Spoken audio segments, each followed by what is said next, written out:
I remember one time when my associate, who was an associate in investment banking, and somebody who's been to business school. So they've have a few years over you as an analyst.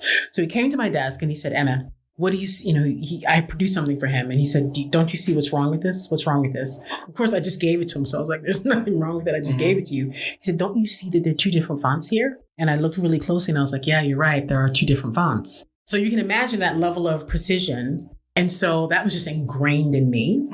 And so just the work ethic of when you do something, do it really, really well.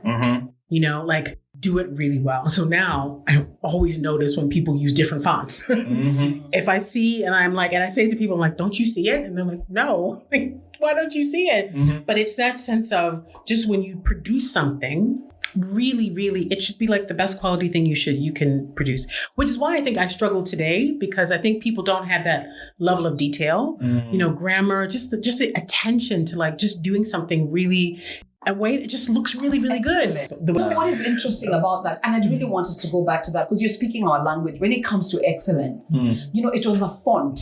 It wasn't what you had produced, what you'd given him. It probably was correct, what you'd produced, but it is just the font. And that is where excellence starts from.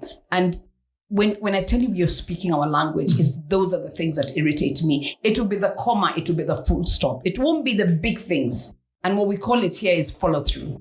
And that's because in golf, when you play golf, you hit the ball and you follow through. That's right, yeah. You follow through. It's the follow through that takes the ball where you want it to go. It's not just hitting the ball. It's following through. And that's what you started learning. And I just love that. I love that example. It was the font. Yeah. It was the font that has carried you through until today. You still think about it until today. Yeah. It's a font. It was nothing else. It wasn't that the work wasn't correct. It was just the font that you produced something that was not perfect. And it's that thing about that first impression, where people don't, it's so important. And it's still important today, as much as it was 50 years ago, as much as it's going to be 50 years from now. First impressions are really important. Exactly. And you don't get a do-over for a first impression. No. And so it matters a lot. And I think that's what it is also. It matters how you show up. That first look matters.